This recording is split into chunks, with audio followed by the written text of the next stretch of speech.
ಜೋರಾಗಿ ಹೋಗಬೇಕು ಅಂದರೆ KTM ಬೈಕ್ಸ್ ತಗೊಬೇಕು. ನಿಧಾನಕ್ಕೆ ಜಾಸ್ತಿ ವರ್ಷ ಬದುಕಬೇಕು ಅಂದರೆ ರಾಯಲ್ ಎನ್ಫೀಲ್ಡ್ ತಗೊಬೇಕು. ಏನು ಬ್ರೋ? ಸ್ಪೀಡ್ ಇರಬೇಕಾಗಿರೋದು ಫೀಲ್ಡಲ್ಲೋ ಎನ್ಫೀಲ್ಡಲ್ಲ. ನೋಡಿ ಈ ಥರ ನಿಧಾನವಾಗಿ ಅಲ್ಲಿ ಬರೋ ವೈಬ್ರೇಷನ್ನು ಸೌಂಡ್ನ ಫೀಲ್ ಮಾಡ್ಕೊಂಡು ಹಿಂದೆಗಡೆ ಹುಡುಗಿನ ಕುಂಡಿಸ್ಕೊಂಡು ಹೋಯ್ತಾ ಇದ್ರೆ ಕಾಗದದ ದೋಣಿಯಲ್ಲಿ ನಾಕುರುವಂತ ಹೊತ್ತಾಯಿತೆ. ಟಿಪಿಕಲ್ ಕನ್ನಡಿಗನ. ಜಿಗಪ್ಸೆ ಬಂದ್ಬಿಡ್ಬೇಕು ತಗೊಂಡ್ಮೇಲೆ ನಿಮಗೆ ಬಂದಂತಲ್ಲ. ಬಟ್ ಹಿಂಗಂತೀರಾ ಟೀಕೆ ಎನ್ಫೀಲ್ಡ್ನ ಅಷ್ಟು ಟ್ರೋಲ್ ಮಾಡ್ತಾರಲ್ಲ, ಎನ್ಫೀಲ್ಡ್ ಲವರ್ಸೇನೆ ಟೀಕೆ ವೀಡಿಯೋಸ್ನ ಜಾಸ್ತಿ ನೋಡೋದು. ನಿಮ್ಮನ್ನು ಯಾರು ಏಟ್ ಮಾಡ್ತಾರೋ ಅವರೇ ನಿಮ್ಮ ಬಗ್ಗೆ ಜಾಸ್ತಿ ಕಾನ್ಸಂಟ್ರೇಷನ್ ಕೊಡೋದು. ಇವಾಗ ನಿನ್ನ ಹುಡುಗಿ ನಿನ್ನ ಬೇಗ ಮರ್ತ್ಬಿಡ್ಬೋದು, ಬಟ್ ನಿನ್ನ ಶತ್ರು ನಿನ್ನನ್ನು ಬೇಗ ಮರೆಯಲ್ಲ. ಎಂತಹ ಮಾತು ಹೇಳಿದ್ರೆ ತಂದೆ, ನಿಮ್ಮ ಮಾತುಗಳನ್ನು ಕೇಳ್ತಾ ಇದ್ರೆ ಸರ್ವಜ್ಞ ಸತ್ತಿಲ್ಲ ಅನ್ಸುತ್ತೆ. ಕನ್ನಡದ ಮಕ್ಕಳೆಲ್ಲ ಒಂದಾಗಿ ಬನ್ನಿ. ಬನ್ನಿ ಅಂದರೆ ಅಡ್ಡನೇ ಬತ್ತಿರಲ್ರು. ಹುಲಿ ಹುಲಿ ಬಾರೋ ಇಲ್ಲಿ ಹುಲಿ. ಎಷ್ಟನೇ ಕ್ಲಾಸು? ಊಟ ಮಾಡ್ದಾ? ಏನಾರು ಇದ್ರೆ ಅಣ್ಣಂಗೆ ಫೋನ್ ಮಾಡು, ಅಣ್ಣ ಎಲ್ಲ ನೋಡ್ಕೊಂತಾರೆ, ಇಲ್ಲೇ ಹತ್ರದಲ್ಲಿರ್ತಾರೆ ಅಣ್ಣ. ಯೂಟ್ಯೂಬ್ ನೋಡ್ತೀಯ ನೀನು? ಶರ್ವಿಲಾಸ್ ಕನ್ನಡ ಅಂತ ಇದೆ.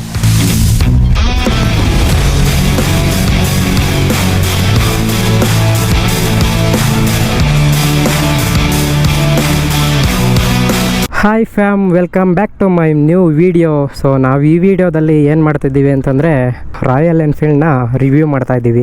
ಇನ್ನು ಈ ಬೈಕ್ ಬಂದು ಕ್ಲಾಸಿಕ್ಸ್ 350ನೇ, ಬಟ್ BS6 ಮಾಡಲಲ್ಲಿ ತುಂಬ ಚೇಂಜಸ್ ಮಾಡಿದ್ದಾರೆ. ಅದೇನೇನೆಲ್ಲ ಚೇಂಜಸ್ ಅಂತೆಲ್ಲ ಆಮೇಲೆ ಹೇಳೋಣ. ಫಸ್ಟ್ ಆಫ್ ಆಲ್ ಇದ್ರ ಓನರ್ ಬೈಕ್ ಬಗ್ಗೆ ಏನು ಹೇಳ್ತಾರೆ ನನ್ನ ಫಸ್ಟು ಕೇಳೋಣ ಬನ್ನಿ. ಹಾಯ್ ಫ್ರೆಂಡ್ಸ್, ನನ್ನ ಹೆಸರು ಸುಜಾನ್ ಅಂತ. ನೀವು ಇವಾಗ ಏನು ನೋಡ್ತಾ ಇದ್ದೀರಾ, ಈ ಬೈಕ್ ಓನರ್ ನಾನೇ. ಈ ಥರ ಒಂದು ಮ್ಯಾಟ್ರೇ ನಮಗೆ ಗೊತ್ತಿಲ್ವಲ್ಲಣ್ಣ. ನಾನು ಈ ಬೈಕ್ನ ಏನಕ್ಕೆ ತಗೊಂಡೆ ಅಂತಂದರೆ, ನಮ್ಮ ಅಪ್ಪಾಜಿಗೆ ರಾಯಲ್ ಎನ್ಫೀಲ್ಡ್ ಅಂದರೆ ಹುಚ್ಚು. ಅವಾಗಿನ ಕಾಲದಲ್ಲೆಲ್ಲ ರಾಯಲ್ ಎನ್ಫೀಲ್ಡ್ ನೋಡಿದ್ರಲ್ಲ, ಅದೇ ಬಂದ್ಬಿಟ್ಟೈತೆ ಈಗಲೂ. ಹಂಗಾಗಿ ಮನೇಲಿ ತಗೋಬೇಕು ಅಂತೇಳಿ ತಗೊಂಡೆ.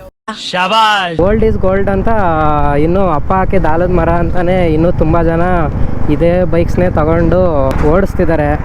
ಬ್ರೋ, ನನಗೆ ಡ್ಯೂಕೋ ಅಥವಾ ಬಜಾಜಲ್ಲಿ ಯಾವುದಾದ್ರೂ NS RS ತಗೊಳ್ಳೋಣ ಅಂತ ಇದ್ದು. ಇನ್ನು ಈ ಬೈಕ್ದು ಸ್ಪೆಸಿಫಿಕೇಷನ್ಸ್ ಬಗ್ಗೆ ನೋಡ್ತೀವಿ ಅಂತಂದರೆ LED ಹೆಡ್ಲ್ಯಾಂಪ್ ಕೊಟ್ಟಿದ್ದಾರೆ, ಬಟ್ ಆದರೆ ಇಂಡಿಕೇಟರ್ಸ್ ಮಾತ್ರ ಆಲೋಜನ್ ಇದೆ. ಇನ್ನು ಸ್ಪೀಡೋಮೀಟ್ರ್ ಬಗ್ಗೆ ಹೇಳಬೇಕು ಅಂತಂದರೆ ಫುಲ್ಲು ಚೇಂಜ್ ಮಾಡಿದ್ದಾರೆ. ಅಂತಂದರೆ ಹಳೆಯ ಬೈಕಲ್ಲೇ ಬೇರೆ ಥರ ಇದೆ, ಇದರಲ್ಲಿ LED ಇದೆ, ಅದ್ರ ಜೊತೆಗೆ ಅನಲಾಗ್ ಕೂಡ ಇದೆ. ಇನ್ನೊಂದು ಆಶ್ಚರ್ಯ ಏನು ಅಂತಂದರೆ, for the first time classic 350ಲಿ ಚಾರ್ಜಿಂಗ್ ಪೋರ್ಟ್ ಕೊಟ್ಟಿದ್ದಾರೆ. ಅಂದರೆ ಇಲ್ಲಿ ನಾವು ಚಾರ್ಜ್ ಕೂಡ ಹಾಕೋಬೋದು. ಸ್ವಿಚಸ್ ಕೂಡ ಚೇಂಜ್ ಮಾಡಿದ್ದಾರೆ. ಇಗ್ನಿಷನ್ ಬಟನ್ ಆಗಿರ್ಬೋದು, ಹೆಡ್ಲ್ಯಾಂಪ್ ಬಟನ್ ಆಗಿರ್ಬೋದು, ಎಲ್ಲ ಚೇಂಜ್ ಮಾಡಿದ್ದಾರೆ. ಬಟ್ ಕ್ವಾಲಿಟಿ ಮಾತ್ರ ವರ್ಸ್ಟ್ ಅಂತ ಹೇಳ್ಬೋದು. ಯಾಕಂತಂದರೆ ಇದನ್ನೇನಾದರೂ ನಾವು ಒಂಚೂರು ಸ್ಟ್ರಾಂಗಾಗಿ ಏನಾರ ಪುಷ್ ಮಾಡ್ತೀವಿ ಅಂತಂದರೆ ಪಟ್ ಅಂತ ಮುರ್ಕೊಂಡು ಹೋಗ್ಬಿಡುತ್ತೆ. ಚಳಿಗಾಲದಲ್ಲಿ ಎಲ್ಲರಿಗೂ ಚಳಿ ಆಗುತ್ತೆ, ನನಗೂ ಚಳಿ ಆಗುತ್ತೆ, ಇವನಿಗೂ ಚಳಿ ಆಗುತ್ತೆ. ಆದರೆ ಇವ್ರಿಗೆ ಮಾತ್ರ ಚಳಿ ಆಗಲ್ಲ, ಯಾಕಂದರೆ ಇವರು ರಾಯಲ್ ಎನ್ಫೀಲ್ಡ್ ಓನರು. ಅರ್ಥ ಆಯ್ತು ಅನ್ಸುತ್ತೆ. ಅಯ್ಯೋ ಅಯ್ಯೋ ಅಯ್ಯೋ, ಇದನ್ನೆಲ್ಲ ನನಗೆ ಹೇಳುವಂತ ಯಾರು ಹೇಳಿದ್ದು? ಸಿಕ್ಕಾಪಟ್ಟೆ ಹೀಟ್ ಹೊಡಿತೈತೆ. ಎಲ್ಲಾದರೂ ಲಾಂಗ್ ಹೋದರೆ ಸಿಕ್ಕಾಪಟ್ಟೆ ಹೀಟು. ಯಾವುದೋ ಬೆಂಕಿ ಮೇಲೆ ಕುತ್ಕೊಂಡಿದ್ದೀವಿ ಅನ್ನೋ ಫೀಲು. ನಾವು ಯಾವುದೋ ಒಂದು KTM R15 ಯಾವುದೋ ಒಂದು ಡ್ರೀಮ್ ಇಕ್ಕೊಂಡಿರ್ತೀವಿ, ಮನೇಲಿ ಅದೆಲ್ಲ ಕೊಡ್ಸೋದೇ ರಾಯಲ್ ಎನ್ಫೀಲ್ಡು. ತಗೊಳಂಗಿದ್ರೆ ತಗೋ, ಇಲ್ಲಾಂದರೆ ಬಿಡು ಅಂತಾರೆ. ನಮ್ಮ ಹುಡುಗರು ಏನೂ ಮಾಡೋಕ್ಕಾಗ್ದಿರೆ ಅಟ್ಲೀಸ್ಟ್ ಇದಾದರೂ ತಗೊಳ್ಳೋಣ ಅಂತ ಡಿಸಿಷನ್ ಮಾಡಿ ತೊಗೊಂಡಿರ್ತೀವಿ. ಸೀಟಿಂಗ್ ಪೊಸಿಷನ್ ಬಗ್ಗೆ ಮಾತಾಡ್ತೀವಿ ಅಂತಂದರೆ ಎಲ್ಲರೂ ಆಲ್ಮೋಸ್ಟ್ ರಾಯಲ್ ಎನ್ಫೀಲ್ಡ್ನ ಚೂಸ್ ಮಾಡೋದೇ ಇದರ ಸೀಟಿಂಗ್ ಪೊಸಿಷನ್ಗೆ. ಈ ರೈಡರ್ಗಿನ್ನ ಪೀಲಿಯನ್ ಸೀಟೇ ತುಂಬ ಕಂಫರ್ಟಬಲ್ ಆಗಿದೆ. ಈ ಕಿರಿಕ್ ಪಾರ್ಟಿಲಿ ರಕ್ಷಿತ್ ಶೆಟ್ಟಿ ಒಂದು ರಾಯಲ್ ಎನ್ಫೀಲ್ಡ್ ಹಾಕೊಂಡು ಲಾಂಗ್ ಹೋಗ್ತಾನಲ್ಲ, ಬಟ್ ಅದನ್ನ ನೋಡಿ ಯಾರನ ನಾವು ಲಾಂಗ್ ಹೋಗ್ತೀವಿ, ಹಂಗೆ ಹೋಗ್ತೀವಿ, ಹಿಂಗೆ ಹೋಗ್ತೀವಿ ಅಂತ ಏನಾರು ತಗೊಂಡ್ರೆ. ಇನ್ನು ಇಂಜಿನ್ ಬಗ್ಗೆ ಮಾತಾಡಬೇಕು ಅಂತಂದರೆ 349cc single cylinder air cooled 4 stroke engine, 20 BHP ಬರುತ್ತೆ, 6100 RPMನ ಪ್ರೊಡ್ಯೂಸ್ ಮಾಡುತ್ತೆ. ಇನ್ನೊಂದು ಇನ್ಸಿಡೆಂಟು, ರೀಸೆಂಟಾಗಿ ಬೆಂಗಳೂರಿಗೆ ಹೋಗಿದ್ವಿ. ತಗೊಂಡೋಗಿ ಚಿಕ್ಕಪೇಟೆಯಲ್ಲಿ ಅಡ್ಡಾಡಬೇಕಾದ್ರೆ ಗಾಡಿ ಸಡನ್ನಾಗಿ ಆಫ್ ಆಯಿತು. ಯಾಕೆ ಅಂತ ಏನೂ ಗೊತ್ತಿಲ್ಲ. ಮತ್ತೆ ಒಂದು ಹಾಫ್ ಆನ್ ಅವರು ಸೈಡಲ್ಲಿ ಹಾಕಿ ನೀನು ತಿಳ್ಕೊಂಡು ಓಡೋಕ್ಕೂ ಆಗಲ್ಲ, ಸೈಡಲ್ಲಿ ಹಾಕಿ ಓಡಾಡ್ಕೊಂಬಂದ್ವಿ. ಒಂದು ಅರ್ಧ ಗಂಟೆ ಬಿಟ್ಟು ಬಂದು ಮತ್ತೆ ಅವಾಗ ಸ್ಟಾರ್ಟ್ ಮಾಡಿದ್ದಾಯಿತು. ಯಾಕೆ ಅಂತ ನೋಡಿದ್ರೆ ಇಂಜಿನ್ ಅವಾಗ ಒಂದು ಸ್ವಲ್ಪ ಕೂಲ್ ಆಗಿತ್ತು. ಇಂಜಿನ್ ಸಿಕ್ಕಾಪಟ್ಟೆ ಹೀಟ್ ಬಂದಿತ್ತು. ಮಾತೇ ಇಲ್ಲ. ನಾವೊಂದು ಸರಿ ಟೆಸ್ಟ್ ರೈಡ್ ಮಾಡೋಣ ಬನ್ನಿ. ಕಿಕ್ಕರ್ ಕಿಕ್ಕರ್ ಇಲ್ವಲ್ಲ ಬ್ರೋ ಇದರಲ್ಲಿ? ಕಿಕ್ಕರ್ ಇಲ್ವಾ? ಗಾಯ್ಸ್, ನಾನು ಇದನ್ನು ಹೇಳೋದೇ ಮರ್ತ್ಬಿಟ್ಟಿದ್ದೀನಿ. ಕ್ಲಾಸಿಕ್ 350ಲಿ ಇದ್ರ ಗಂಡು ಸ್ಥಾನನೇ ಕಿತ್ಕೊಂಡ್ಬಿಟ್ಟವ್ರೆ. ಕಿಕ್ಕರೇ ಕೊಟ್ಟಿಲ್ಲ ಗುರು. ಏನು ಗುರು, ಸೌಂಡ್ ಅಂತೂ ಪೂರ ಚೇಂಜು. ಹಳೆ ಕ್ಲಾಸಿಕ್ 350 ಥರನೇ ಇಲ್ಲ ಇದು.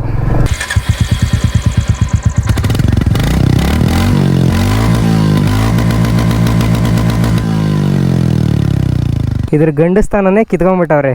ಬಟ್ ಇಂಜಿನ್ ಕೂಡ ಅಷ್ಟೇ ರಿಫೈನ್ಡ್ ಆಗೈತೆ ಗುರು. ಮುಂಚೆ ಇದ್ದಿದ್ದ ಬೈಕ್ಸಲ್ಲೆಲ್ಲ ಒಂದು ಸ್ವಲ್ಪ ಹಾರ್ಡ್ ಅನ್ನಿಸ್ತಿತ್ತು, ಇದರಲ್ಲಿ ಯಾವುದೇ ಥರ ಹಾರ್ಡ್ ಫೀಲ್ ಆಗ್ತಿಲ್ಲ. ಸಸ್ಪೆನ್ಷನ್ ನೋಡ್ತೀವಿ ಅಂತಂದರೆ ಸಸ್ಪೆನ್ಷನಲ್ಲಿ ಯಾವುದೇ ಥರ ಚೇಂಜಸ್ ಇರಲ್ಲ, ಟೆಲಿಸ್ಕೋಪಿಕ್ ಸಸ್ಪೆನ್ಷನ್ನೇ ಕೊಟ್ಟಿದ್ದಾರೆ. ಆದರೆ ಇದರಲ್ಲಿ ಮೇಯ್ನಾಗಿ ಏನಂತಂದರೆ ಚೇಂಜ್ ಅಂತಂದರೆ ಇದರಲ್ಲಿ ಡ್ಯುಯಲ್ ಚಾನಲ್ ABS ಕೊಟ್ಟಿದ್ದಾರೆ. 21 ಆದಮೇಲೆ ಬಂದಿರೋವಂಥ ಬೈಕ್ಸಲ್ಲೆಲ್ಲ ಸಿಂಗಲ್ ಚಾನಲ್ ABS ಇತ್ತು. ಸೊ ಈ ಬೈಕಲ್ಲಿ ಡ್ಯುಯಲ್ ಚಾನಲ್ ABS ಕೊಟ್ಟಿದ್ದಾರೆ. ಅದೊಂದು ಮೇಯ್ನ್ ಅಡ್ವಾಂಟೇಜ್ ಅಂತ ಹೇಳ್ಬೋದು ಈ ಬೈಕಲ್ಲಿ. ಸರ್ವಿಸ್ ಕಾಸ್ಟು ಫಸ್ಟ್ ಸರ್ವಿಸ್ ಬಂದು 400 ಆಗಿತ್ತು, ಸೆಕೆಂಡ್ ಸರ್ವಿಸು ಸೇಮೇ. ನಾನು ಕೇಳ್ದಂಗೆ ಪೇಯ್ಡ್ ಸರ್ವಿಸು 2.5ಇಂದ 3 ಒಳಗೆ ಆಗುತ್ತೆ ಅಂತ ಹೇಳಿದ್ದಾರೆ ನಮ್ಮ ಫ್ರೆಂಡ್ಸ್ ಎಲ್ಲ. ಬಟ್ ನೋಡಿ, ನನ್ನ ಥರ ಸಣ್ಣ ಇದ್ದರೆ ಹೆವಿ ತಿನ್ಕಾಡ್ಬೇಕಾಗ್ತದೆ. ನನ್ನ ಥರ ಸಣ್ಣ ಇರೋರಂತೂ ಬೈಕ್ನ ತಗೊಳ್ಳೋದಕ್ಕೆ ಹೋಗಬೇಡಿ. ಯಾಕಂತಂದರೆ ಈ ಬೈಕ್ದು ವೆಯ್ಟ್ ಬಂದು ಏನಿಲ್ಲ ಅಂದರೂ 190ಇಂದ 195 ವೆಯ್ಟ್ ಇದೆ. ಮತ್ತು ಇನ್ನೊಂದು ಅಡ್ವಾಂಟೇಜ್ ಈ ಬೈಕಲ್ಲಿ ಏನು ಅಂತಂದರೆ, ಪಕ್ಕದಲ್ಲಿ ಲಾರಿನೋ ಬಸ್ಸೋ ಜೋರಾಗಿ ಹೋದರೆ ಗಾಡಿ ಅಂತೂ ಅಲ್ಲಾಡೋದೇ ಇಲ್ಲ ಗುರು. ಹೆಂಗೆ ಹೋಗ್ತಿರುತ್ತೋ ಹಂಗೆ ಹೋಗ್ತಿರುತ್ತೆ, ಆನೆ ಥರ. ಆನೆ ನಡೆದಿದ್ದೆ ದಾರಿ ಬರ್ತಾ ಇದ್ದೀನಿ, ತಾಕತ್ತಿದ್ರೆ ಕಟ್ಟಾಕು. ನನಗೆ ಚೆನ್ನಾಗಿ ಸೂಟ್ ಆಗುತ್ತೆ ಓಕೆ, ಬಟ್ ನಾನು ಇದನ್ನು ಎಳೆದಾಡೋದು ಹೇಳು, ನೆಲಕ್ಕೆ ಅಂಟ್ಕೊಂಬಿಟ್ಟಿರುತ್ತೆ. ಲಿಫ್ಟ್ ಅಂತೂ ಮಾಡೋಕ್ಕಾಗಲ್ಲ. ನೀನು ಎಷ್ಟೇ ಜೋರಾಗಿ ಹೋಗಿ ಎಲ್ಲೇ ಆರಿಸಿದ್ರು ನೀನು ಹೋಗಿ ಬೀಳ್ತೀಯ ಹೊರ್ತು ಈ ಗಾಡಿ ಮಾತ್ರ ಯಾವುದೇ ಕಾರಣಕ್ಕೂ ಆರಲ್ಲ, ಸೈಡಿಗೆ ಬೀಳುತ್ತೆ ಅಷ್ಟೇ. ಇದು ಅಷ್ಟು ತೂಕ ಇದೆ ಈ ಬೈಕು. ಟ್ಯಾಂಕ್ ಕೆಪಾಸಿಟಿ ಬಂದು 13 ಲೀಟರ್ಸ್ ಇದೆ.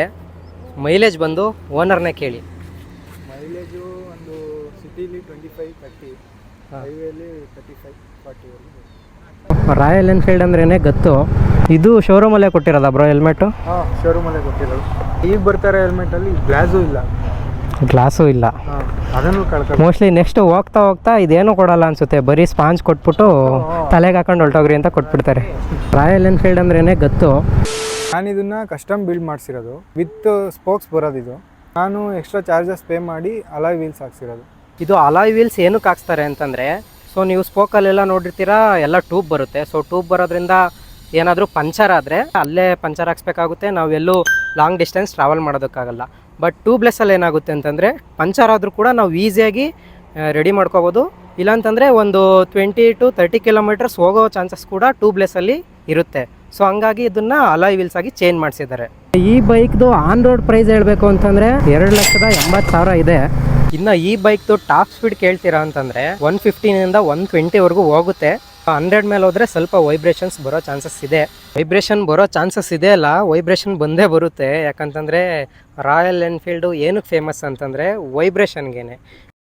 ಸೊ ಬನ್ನಿ ಒಂದ್ಸರಿ ಫುಲ್ ಟಾಪಲ್ಲಿ ಹಿಡ್ಬಿಟ್ಟು ನೋಡೋಣ ಹೆಂಗಿದೆ ವೈಬ್ರೇಷನ್ನು ಅಂತ. A few moments later. 80. A few minutes later.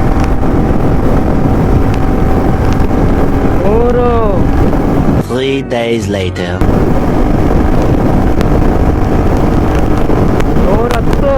ಸಿಕ್ಕಾಪಟ್ಟೆ ಟೈಮ್ ತಗೊಂತೈತೆ. KTM ಬೈಕ್ ಓಡಿಸಿ ಅಭ್ಯಾಸ ಅಲ್ವಾ, ಅದರಲ್ಲಾದರೆ ಬೇಗ ಟಾಪ್ ಸ್ಪೀಡ್ಗೆ ಹೋಗ್ಬಿಡುತ್ತೆ. ಬಟ್ ಇದು ಅಷ್ಟು ಬೇಗ ಹೋಗ್ತಿಲ್ಲ. 110, 150ನೇ ಅಮ್ಮಮ್ಮ ಅಂದರೆ. ಇನ್ನು 120 ಎಲ್ಲ ಹೊಡಿಬೇಕು ಅಂದರೆ ಜಾಸ್ತಿ ಟೈಮ್ ತಗೊಳುತ್ತೆ. ಜೋರಾಗಿ ಹೋಗಬೇಕು ಅಂದರೆ KTM ಬೈಕ್ಸ್ ತಗೊಬೇಕು. ನಿಧಾನಕ್ಕೆ ಜಾಸ್ತಿ ವರ್ಷ ಬದುಕಬೇಕು ಅಂದರೆ ರಾಯಲ್ ಎನ್ಫೀಲ್ಡ್ ತಗೊಬೇಕು. ಏನು ಬ್ರೋ? ಬಟ್ ವೈಬ್ರೇಷನ್ ಅಂತೂ ಸಿಕ್ಕಾಪಟ್ಟೆ ಬರುತ್ತೆ ಗುರು. ಹೇಳ್ದಂಗೆ 100 ಮೇಲೆ ಹೋದರೆ ವೈಬ್ರೇಷನ್ ಅಂತೂ ಬಂದೇ ಬರುತ್ತೆ ರಾಯಲ್ ಎನ್ಫೀಲ್ಡಲ್ಲಿ. ಕಬ್ಬಣ ಅಂತ ಎಲ್ಲ ಕಬ್ಬಣಕ್ಕಿರೋ ಗೊತ್ತು, ಇಡೀ ದೇಶಕ್ಕೆ ಗೊತ್ತು ಅನ್ನಂಗೆ. ಅವಾಗ ವರ್ಲ್ಡ್ ವಾರಲ್ಲೆಲ್ಲ ರಾಯಲ್ ಎನ್ಫೀಲ್ಡ್ ಬೈಕ್ಸ್ನೇ ಯೂಸ್ ಮಾಡ್ತಿದ್ರು. ಸೊ ಹಂಗಾಗಿ ಗೋಲ್ಡ್ ಈಸ್ ಗೋಲ್ಡ್ ಅಂತ ಇನ್ನೂ ಅಪ್ಪ ಹಾಕಿದ ಆಲದ ಮರ ಅಂತಲೇ ಇನ್ನೂ ತುಂಬ ಜನ ಇದೇ ಬೈಕ್ಸ್ನೇ ತಗೊಂಡು ಓಡಿಸ್ತಿದ್ದಾರೆ. ಸೊ ಏನ್ರಿ ಮೀಡಿಯಾ, ನಮ್ಮ KTM ಬೈಕಲ್ಲಿ ರಾಯಲ್ ಎನ್ಫೀಲ್ಡ್ ಹೆಲ್ಮೆಟ್ ಹಾಕೊಂಡು ಓಡಿಸ್ತಾವ್ರೆ. ಬರೀ ಇಂಥದೆಯಾ? ಅಂದೇನು ಈ ಬೈಕ್ದು ಮಾಡಲ್ ಬಂದು 2024 ಮಾಡಲ್ಲು. ಇನ್ನೂ ಜಸ್ಟು ಒಂದು 2 months ಆಗಿದೆ ಅಷ್ಟೇ ನಮ್ಮ ಸೃಜನ್ ಬ್ರೋ ಅವ್ರು ತೊಗೊಂಡು. ಸೊ ನಮಗೆ ಮುಂಚೆ ಎಲ್ಲ ಡಬಾರ್ ಅಂತ ಸೌಂಡ್ ಬರುತ್ತೋ ಗೇರ್ ಹಾಕ್ದಾಗೆಲ್ಲ. ಇದ್ರಲ್ಲಿ ಆ ಥರ ಏನು ಸೌಂಡ್ ಬರ್ತಿಲ್ಲ, ಈಸಿಯಾಗಿ ಗೇರ್ ಹಾಕ್ಬೋದು. ಬೇರೆ ಏನಾರ ಡೌಟ್ ಇದ್ದರೆ ನಮ್ಮ Srujan bro insta page mention ಮಾಡಿರ್ತೀನಿ, ಅವ್ರಿಗೆ DM ಮಾಡ್ಕೊಳ್ಳಿ. ಇಷ್ಟು ಹೇಳ್ತಾ ನಮ್ಮ ಈ ರಾಯಲ್ ಎನ್ಫೀಲ್ಡ್ ರಿವ್ಯೂನ ಇಲ್ಲಿಗೆ ಮುಗಿಸ್ತಾ ಇದ್ದೀವಿ.